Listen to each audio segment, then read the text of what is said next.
Hello, I'm Katie and this is Stepmum Space, the judgment-free zone where we'll talk candidly about the fairy tales and scary tales of stepmom life. So whether you've been a stepmom for years, you're just starting out, or you want to understand the stepmom in your life a little bit better, this is the place for you. Now, I don't know about you guys, but at this time of year, I like to start thinking about my New Year's resolution. I know from the messages I get from you that many of you are stressed, anxious, overwhelmed, and quite frankly, not loving this stepmom role. And that's consequently affecting your well-being, leaving you feeling out of control, resentful, and hurt. So what if I told you it doesn't have to be like that? It really, really doesn't. I wish I'd learned what I know now sooner and save myself and my husband all the tears, heartache, stress, and a gazillion nights sleep. There are ways to get past this and to improve your life, your relationships, and the environment in your home. I've ploughed all my experiences, learnings, and what I've learned from the hundreds of stepmums I've spoken to create Stepmum Space and its accompanying workshops. Those of you who've been on a Stepmum Space workshop have described it as game-changing, life-altering, relationship-saving, and 100% of attendees think it's good value for money and would recommend it to another stepmum. And that is why I do this work. I'm opening up a waitlist for online sessions in the new year, and if you'd like to be added, please contact me via the website stepmumspace.com or DM me on Instagram at stepmumspace. There's going to be daytime and evening sessions running, but availability will be limited, and I know these sessions are going to book fast, so please do get your name on that waitlist. I'm also now offering one-to-one coaching. My coaching sessions are very much future-focused, and in them I work with women like you in a safe, non-judgmental space to create actionable strategies to address issues in your life and to create the future you want. As a stepmom, it is very common to feel just stuck in a situation, and in our sessions, I'll work with you to get you unstuck and to get you and your relationships to the place you want them to be. As well as improving well-being, resilience, and self-esteem, coaching can totally transform your outlook and how you approach your stepmom journey. I speak from experience on that one, and I would recommend it to anybody. If you're interested in finding out more or to book a session, head to the website www.stepmumspace.com. Doing this work on yourself can have a truly transformative effect, and I know you won't regret it. Back to today's episode then. My guest today is Connie. Connie has a 5-year-old Hours daughter, as well as having majority custody of her 12-year-old stepdaughter. Connie and her stepdaughter have a close relationship, but of course that doesn't mean it's without its complications. In this conversation, we chat about different feelings towards stepchildren and biological children, feeling hurt when bio-mum can do no wrong despite being a less than perfect parent, and how sometimes our stepmum emotions can just overwhelm us. I hope you enjoy the conversation. So, hi Connie, welcome. Thank you so much for joining me. Hi, Katie. Thank you. How are you doing today? I'm good, thanks. Busy morning, but not too bad. It's raining outside. Yeah, I know. It's practically pitch black and it's, 3 o'clock? Yeah, it's miserable. I've got my hot water bottle here. Yeah, good work. I've got a blanket as well. So, Connie, tell me a little bit about your family. I live with my husband and our 2 girls. So my stepdaughter, who's 12, and our youngest, who's 5. Your 5-year-old is yours together? Yes. And how old was your stepdaughter when you met? She was 4.5. Very excited to meet me. I was introduced as Daddy's friend to start with because it was all quite new to her. 4.5-year-old, they don't understand things like that. So I was just Daddy's friend, but she instantly took to me, told me she loved me on the first meeting. Oh. Yeah, that's just her though. She's that kind of person. It was nice. That's good. And how were things with your stepdaughter's mum?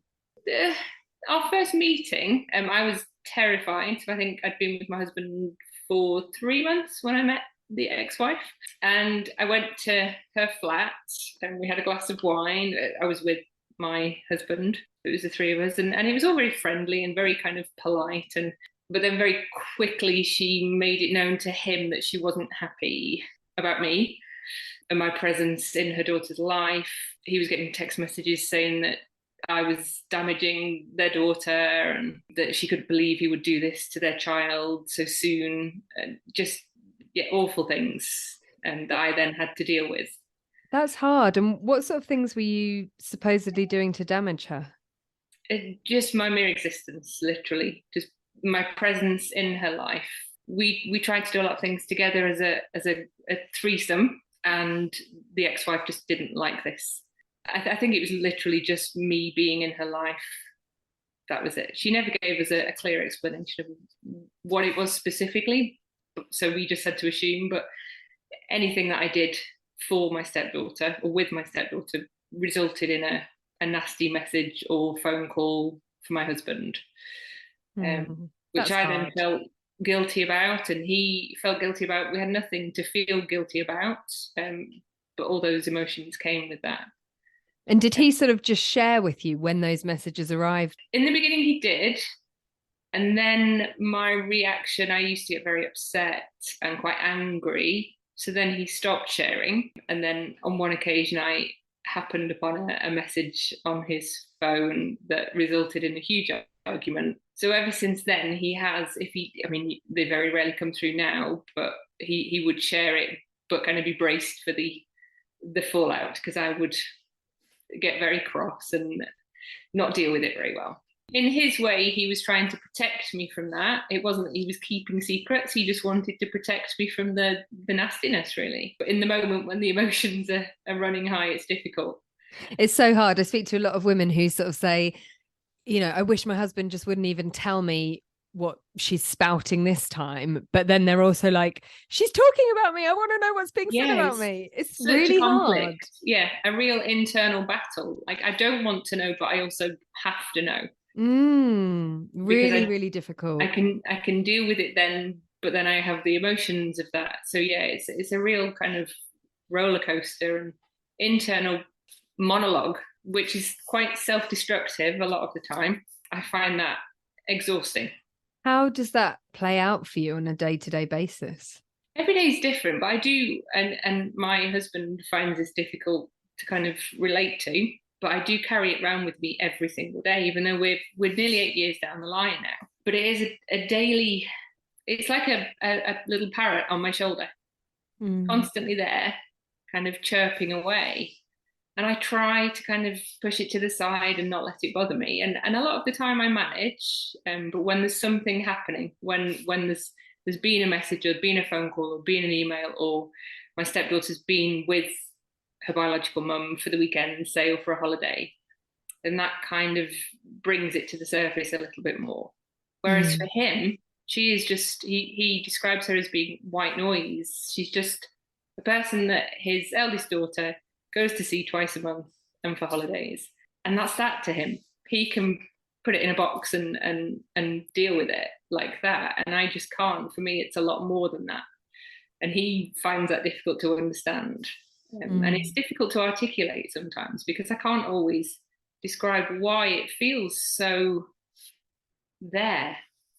Yeah, I mean, that must have been so difficult to have somebody kind of constantly feeding back on what you were trying to do, and clearly you were so well intended. When you met your husband, what was the custody arrangement with your stepdaughter? So they had arranged twice monthly access. Biological mum lives quite a distance away, so she would visit and collect my stepdaughter from us for a weekend, and then my husband would agreed to sort of take my stepdaughter to her, and then that quickly became me going with them, because it is such a long way, and we kind of turned it into a little weekend away for us as well. And that's still the same. That still happens now she's 12. So when they were together, presumably they lived together, so did the mum move away? No, dad moved away. Okay, so dad moved away, but his daughter, he was the primary carer. Yes, so that's quite unusual. Yeah, and it's that way basically because biological mum admitted very soon after she had my stepdaughter that she wasn't meant to be a mum. It didn't come naturally. She admitted that she'd had a daughter for my husband, and then she had quite severe postnatal depression, and just realised that that life wasn't her. She wants her daughter, but doesn't want to be a full-time mum. Which I've had a very kind of candid conversation with her. We had a heart-to-heart, which I hoped would help improve relations, and it made things 100 times worse, unfortunately.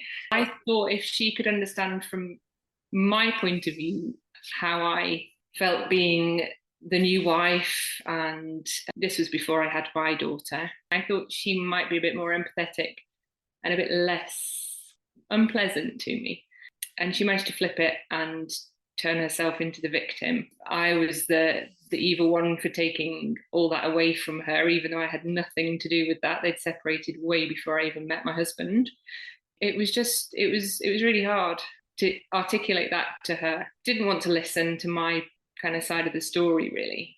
I'm intrigued, really, because when you sort of said, she'd had postnatal depression and she'd worked out that she'd had this child for her husband and that he was the best person to raise her, I had some really complicated emotions about that, because I was thinking I actually really respect her for thinking, do you know what, he's going to be a better parent, etc. But then to turn on you when you're trying to give her daughter all the things that she's admitting she can't. I mean, I guess you're triggering all those difficult feelings that she's got in herself as a biological mother. Yeah, it must. And when I spoke to her about it, I said it must be the hardest thing to admit. We had this conversation, I think, when my daughter was about 18 months, I think. So I then knew how you feel when you become a mum. It's very, very different.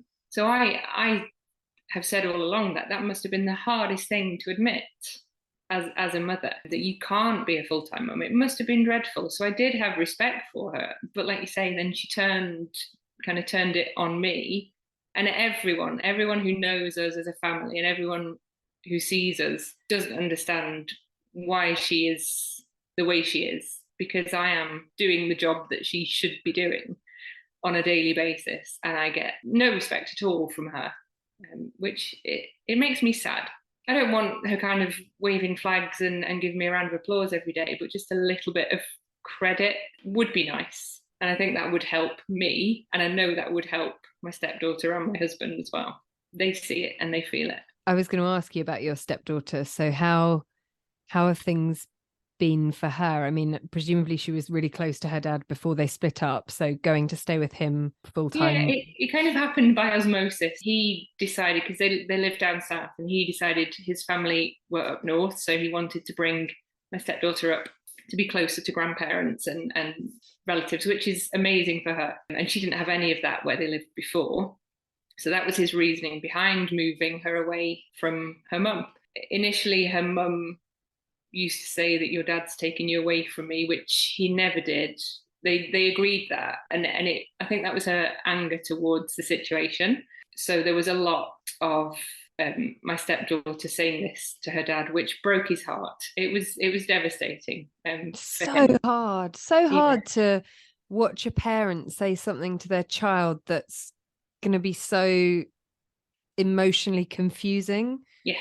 For a child. And I remember she opens up to me. It's funny because it's like the most difficult subject for me to talk about, yet she won't talk to her dad about it, and she insists on having these heart-to-hearts with me, and I try to be open about it, and I try to listen to her, and I either end up in tears, which I don't like doing in front of her, or I just get very angry about it, which again I don't like doing. It's not her fault. It's just something I find so difficult to talk about because of the situation with us, because it is so hostile. And what sort of things does she try to talk to you about? She says things like, why doesn't my mum want to be with me? Why did she let my dad take me away? Things like that. And I know the answers to those questions, but it's not my place to tell her. She's 12, and I don't think she's mature enough to understand that. And it's not my place. that's a conversation for her and a biological mum to have. And she has tried to discuss it with her biological mum, and it gets shut down very, very quickly, apparently. That's tough, isn't it? Yeah, so it is hard for my husband. He just wants everyone to be happy and just wants us all to be friends. And I do too. I mean, it's difficult being friends with your husband's ex-wife, but I'm willing to be open to that. But unfortunately, it's not reciprocated. Yeah, and also it sort of depends. What do you mean by friends? Do you mean kind of like getting on friendly terms, or being friends? Well, this is when we had the heart-to-heart. One of my comments was, we're never going to be best friends, meaning we're never going to be best friends. It's not a thing that was in my vision, but I wanted to be on friendly terms. And then the resulting email, when she debriefed the whole conversation to my husband, she told him that I'd said that we're never going to be best friends, and apparently she was working towards us being very close friends. And I dashed her hopes and dreams about, and it's just... I think if she wants to be very close friends with her husband's new wife, she might need to look at why she doesn't have close friends in her real life. Maybe that's just me. Maybe that's harsh. I think it's really appropriate to get on well if you can, but I find the whole best friend thing's a bit uncomfortable. Yeah. No, I still, we have this WhatsApp group between the three of us, and I still invite her. It was my stepdaughter's birthday a few weeks ago. We were going for an early breakfast before school and invited biological mum along. She said, no, thank you. I invite her to everything. I honestly can't say I would want her to be there, but it's the right thing for my stepdaughter. So I try to remain open. When biological mum comes to collect her, we say goodbye at the door and kind of wave her off, and she walks down the path kind of looking with a really sad look in her face, because she's torn. She wants to see her mum and she wants to have fun, but she misses us and she misses her little sister. And then when she comes home, she's torn again because she's leaving her mum. She's happy to see us, but she's got that sadness there, and there's usually, within an hour or so of her returning, there'll maybe be a hysterical outburst about the smallest of little things, and it's all on the back of the fact that she feels torn. She described it a few weeks ago as, we're the children playing in the playground and she's the ball being kind of tossed between, because there is no kind of crossover, and we don't know what she does with biological mum when she's with her, and biological mum doesn't really know what we do. And it must be quite difficult as well for your stepdaughter if you're so far away, because presumably as a 12-year-old, she's just starting to get a bit of independence and wanting to do things with her friends. And every other weekend, if she's not there, that's going to get quite tricky. Yeah. And that's the kind of current email tennis we're going through at the moment, trying to arrange. Biological mum's digging heels in, saying that their separation agreement was one weekend in our location, one weekend in her location, and she's not willing to deviate from that, even though my stepdaughter's been in tears about having to miss birthday parties or trips with friends. She goes to drama classes and she's got a drama show coming up in January, and she's really worried it's going to clash on a weekend when she's got to be away with mum. Yeah, there's just no willingness to be flexible. And I guess probably she's worried about losing her daughter altogether. Yeah. It's harder as they get older because she's not going to want to miss out on things with her friends. She's a teenager, you know, regardless of any relationship, step parent, biological parent, you're not going to want to hang out with them very much when you're a teenager. You want your friends. Yeah. And she's, like I say, she's already shown signs of that, and it is difficult. And we're trying to make this compromise just to be a little bit more flexible. And is your agreement court ordered? No, it was all verbal. So I guess in some ways, yeah, more difficult. But then also, does your stepdaughter ever explain to her mum directly how she feels about wanting to spend more time with you guys?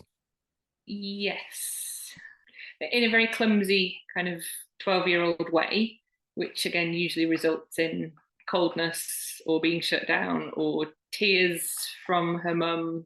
She said things in the past like, I never asked for this. I never wanted to be 300 miles away from you. Your dad took you away from me, which isn't true at all. But yeah, she tries, but in a very clumsy manner. I guess she's got that thing going on where she doesn't want to upset her mum, doesn't want to. I know with my son, if he's supposed to be back at mine at 5 o'clock and I know he's watching a football match at his dad's, I'll text him and say, you know, don't worry about coming back at 5. If you want to come back after the game, if that's more convenient, that's fine.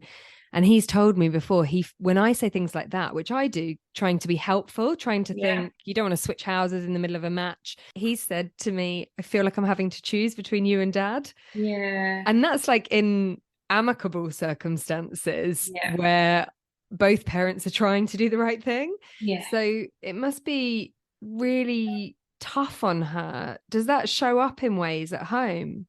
Yeah, she's very sensitive to my feelings, especially, and she will kind of hide things that maybe she's bought with her mum or her mum's bought for her, because she doesn't want me to get upset.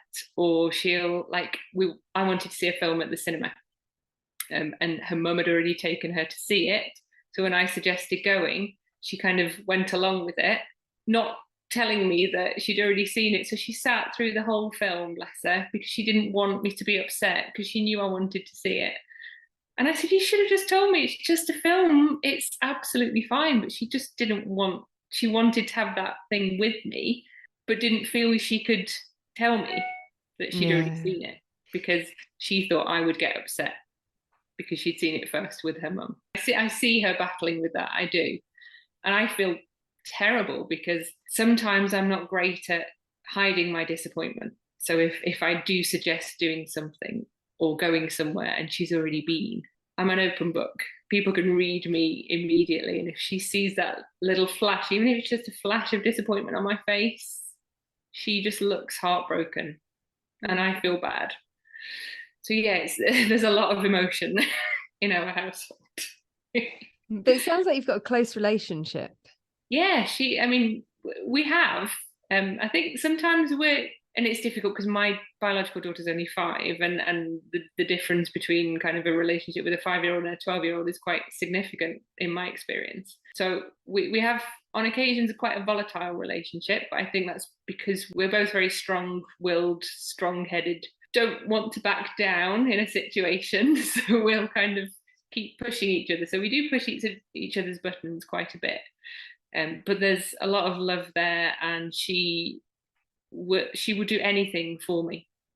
I found her in a charity shop on Saturday trying to use her bank card to buy me things, bless her, because I'd had a really emotional day and she wanted to cheer me up. So she'd gone to this charity shop to try and buy me presents. And every day when she started to go to high school, she's taken herself on the bus and she passes this beautiful florist that she knows I love. And every day for a week, she came home with a little present for me from the florist. Oh my goodness. She's so caring and so fixed on me. And I sometimes feel bad for my husband, because he's kind of a bit of an afterthought. She doesn't ever buy daddy presents, and she doesn't ever write daddy notes. She'll write me little notes and leave them on my pillow, or like hide a little chocolate under my pillow. That's so gorgeous. She doesn't do that for daddy. And I say, why don't you do this for your dad? And she doesn't really have an answer. She doesn't know why. She doesn't understand herself. But I think it's because she knows he's a constant. He's a given. He's her dad. I think maybe she's because her parents separated. I think she's maybe anxious somewhere in the back of her mind that could happen again. Not that we've ever given her any indication of that, but you don't know what kind of goes through their minds. So she must have been around 7 when you had your biological daughter. 6.5 she was. Whenever you bring anybody new into the family, it changes the dynamic. So how was that for you guys? She adores her baby sister. Well, baby sister, she's 5 now, but when she was born, we've got the most beautiful photograph when she came to visit me in hospital. And my husband passed the baby over, and the smile on her face is just the most gorgeous photograph. And the joy on her face. But then very quickly, it was kind of, she's 6.5, she'd always been on her own, she'd always been the centre of attention. Very quickly, it became apparent that she was a little bit envious. And I think that's normal for siblings. But I remember one scenario, we laugh about it all the time now and wind her up, but when our youngest was maybe 3 weeks old, She was never a baby for sitting. Since I was pregnant, I started feeling movements at 17 weeks, so very early on, and she's not stopped moving since. She does not stay still. So about 3 weeks old, my husband had her stood up, holding onto her, obviously stood up on the sofa. And my stepdaughter walked into the room and Daddy says, "Look, your baby sister can stand up." And she just looked at her and said, "Well, I can walk," and went upstairs. She wasn't impressed at all. And are they close now? Yeah, yes, as close as kind of a 12-year-old and a 5-year-old can be. My daughter absolutely adores her, and when she goes away to her mum's, literally within 10 minutes, she's saying, "I miss my big sister. When's my big sister coming home?" And we have that the whole weekend until she comes home. And then within 10 minutes, they're squabbling about some toy or other. But they do. They love each other to bits. Again, it was difficult in the very beginning. When I was pregnant, the ex-wife quite cruelly told my stepdaughter not to get too excited because bad things can happen in pregnancy. And not all pregnancies get to the end. And I was horrified when she told us this. And this was at like 6 months or something. And I remember her saying to me in the kitchen, "Well, my mum said, you might not even have the baby because babies die." And that's what she said to her. And I was just mortified. And my husband sent a very strongly worded email at that point because he just couldn't believe what she'd been told. So she also told her that my daughter wasn't her real sister, that she was her stepsister. And she's a half sister. She told her she was her stepsister. So then my stepdaughter was so confused because we were saying, we don't use the term half sister. We just say she's your sister because they're together all the time. Yeah, same. I just don't think it needs that label because I think that's quite damaging long term. But yeah, those seeds were being planted very early on. And we don't know why. Maybe there was a bit of jealousy or resentment for my husband sort of moving on. And when you were talking earlier about your stepdaughter buying you gifts and things, I was wondering whether she feels competitive with your biological daughter for your affections. Absolutely, yes. Yeah. So if I'm putting the little one to bed, for example, she will say, obviously she has a later bedtime because she's much older, and she'll say, "Oh, can you come into me when you're done?" And or if I'm on the sofa and one of them comes to sit with me, the other one then has to come and sit with me, and then they're kind of pushing each other's arms off, and then I end up like just covered in child, which is lovely. But yeah, I think she said to me she wishes she was my daughter, because she can see, because it is a very different relationship with a stepchild, even a full-time stepchild. And I've battled with that. I've felt guilty because I love my stepdaughter dearly, but it's a different kind of feeling. Yeah. To a biological child. And I've never explained that to her because I don't think she's old enough to understand. How would you describe the difference in the love? It's the love for my biological child is more deep-rooted. It's like an instinct.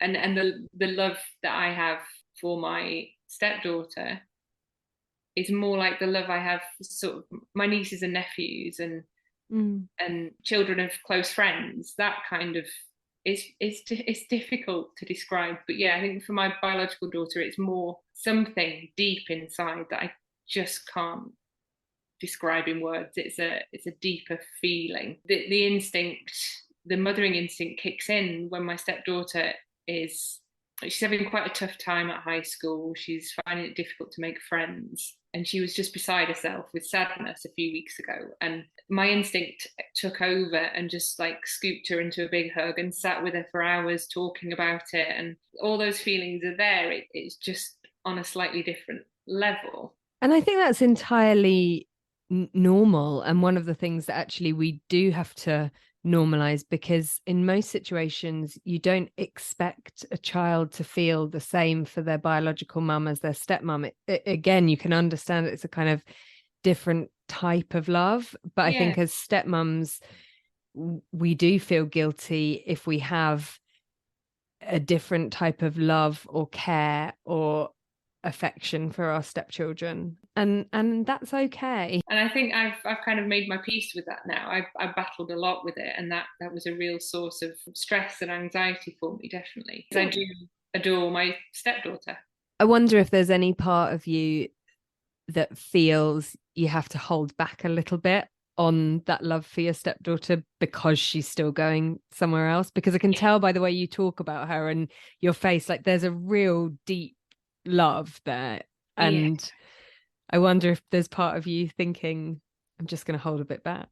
I think you've hit the nail on the head there. And that we talk about it in the family, we talk about it with her, that my barriers go up. And that's difficult for her. One minute I'm kind of there full on mum, and then I'm maybe a little bit more standoffish when something happens with biological mum, and the times I notice it and it's tangible is when she's going for the weekend, she's being collected, and for an hour or so before I'm very tense. I'm kind of, I put my business face on, and I'm just doing things, and the kind of the love doesn't go away, obviously, but it's more difficult to show because I don't want her to go. I don't want her to go, and I feel bad for her because she feels so torn, and I know she has to spend time with her biological mum, but I want to keep her for us because she's ours. And and then I feel guilty. It's that constant kind of guilt around those emotions. It's not the easiest of emotions to deal with, and it's extremely difficult to articulate to a 12-year-old. My husband, he knows me so well now, he can tell when it's happening, and he'll do everything he can. He'll give me lots of cuddles, and he'll keep it light and fluffy, as he calls it, to try and counterbalance that, but he can see it happening. We're nearly 8 years down the line. I hope it gets easier. It hasn't done so far, but I do hope it gets easier. And is it the part of her leaving and your family almost losing a member that you find hard, or the fact that there's another woman who's got that title of mum, but you're doing most of the hard work? Both of those things. I think the latter is more in the forefront. Maybe, if I'm brutally honest with myself, I'm a bit envious of her having that biological mum title. And I describe it as all she has to do is turn up and she's mum of the year. And that's not true at all. That's just my insecurities and my kind of jealousy. I hate admitting that, but it is true. My jealousy of their relationship, because I know it's different, and we don't see their interactions together. My stepdaughter tells me that they have the same kind of arguments that we do, and she uses the same attitude with biological mum as she uses with me. And I'm kind of envious of her being, really. And it's difficult because we lose a member of the family. If we have planned, we feel guilty when we want to plan something. Like, we took the youngest to a maze and a sunflower farm, and we had a lovely time and brought all these amazing sunflowers home. And then when my stepdaughter got home and saw the sunflowers, and the little one explained to her where we'd been, the look of sadness on my stepdaughter's face because she hadn't been able to come with us. And then I felt guilty for that. So we try to limit what we do, but we can't always, because some things have to be booked on a certain date. And we say life has to go on. She when she leaves the house, she says, try not to have too much fun without me. We say we can't just sit here feeling sad until you come back. That's not real life. And that's not fair on your biological daughter, right? So it has to work both ways. You're a family of 4, but sometimes there's only 3 of you there. And as hard as that is, your biological daughter still deserves to have some nice times. But it sounds like your stepdaughter does really feel like she's missing out. She does. We didn't tell her we were doing something particular a couple of weeks ago because we knew she would just be devastated that she couldn't come with us. So we kind of kept it a secret. Granny dropped us in it a little bit. Oh, Granny. told her, but we tried to play it down as it not being, wasn't that good. It was, yeah. And then she saw some photographs and was like, hang on a sec. Oh, this was amazing, wasn't it?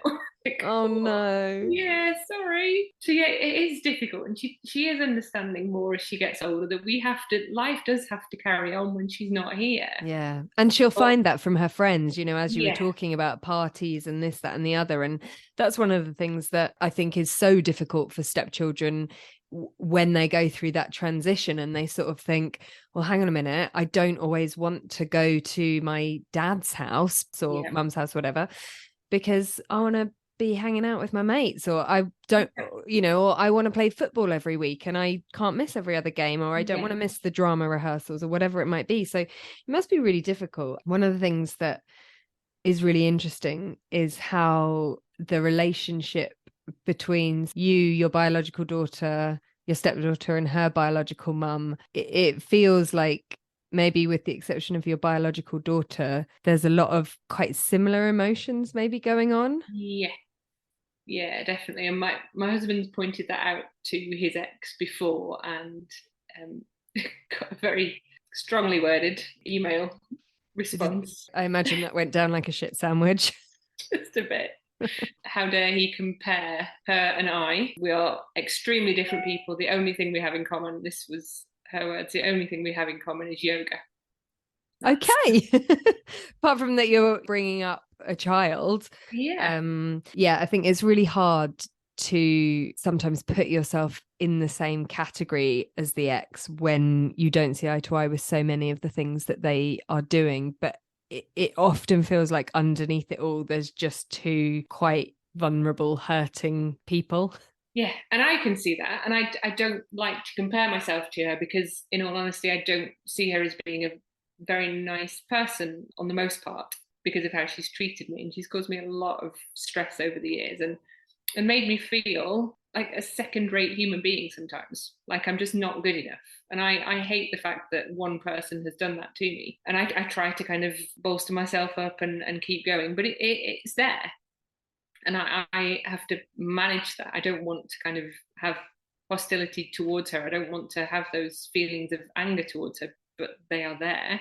I just try to control them. But I can see, like you say, a lot of the same emotions that I can empathize. At the end of the day, we all want what's best for our stepdaughter. She just wants it in a slightly different format. Yeah. She has extremely different values to us, and that's difficult. So things that are important to us, sort of discipline-wise, and how my stepdaughter talks to us with very much kind of kindness and politeness, and minimize the attitude as far as we can, and understand that rules are there for a reason, and there are consequences for behaviours, and we try to make those consequences as fair as possible. But both the girls understand. And our 5-year-old, she said the other day, she did something and she just said, I know, mummy, there's a consequence. Yeah. So there is. Yeah, like, and there has to be. But unfortunately, biological mum doesn't have those same values. So what my stepdaughter does with her and how she speaks to her is just, my stepdaughter describes it as, I do that to mum, but she just doesn't respond. She just doesn't react the same way that you do. Because I have kind of a zero tolerance on stinking attitude. There's no need for it. But I think biological mum just lets it pass, and whatever reason, I don't know why she decides to do that, but it makes it more difficult for my stepdaughter then, because she's been allowed to do that for 3 days when she's with her, and then she comes back to us and tries it, and we're like, hang on. If you listen to, I think it's episode 4 of series 3, where we talk to the psychologist and parenting expert, she will say children need consequences, because as you become an adult, there are consequences in life. You consistently don't turn up to work, you'll lose your job. So children need to learn about consequences from early in relationships. And it's really difficult when those aren't mirrored. That is a bit of a battle for us, especially if she's been for a week, say for a week's holiday, which happens maybe once a year, occasionally twice. It takes us a few days to get her back on track.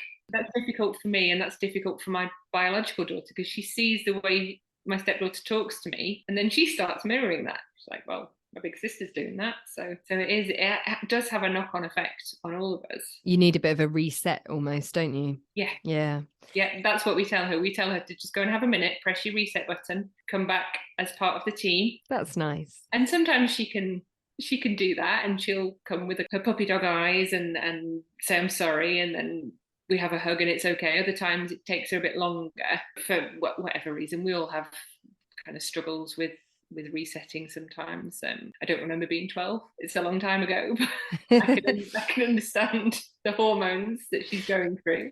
So Connie, what about your hopes for the future? I think I mentioned earlier that I just hope things can improve.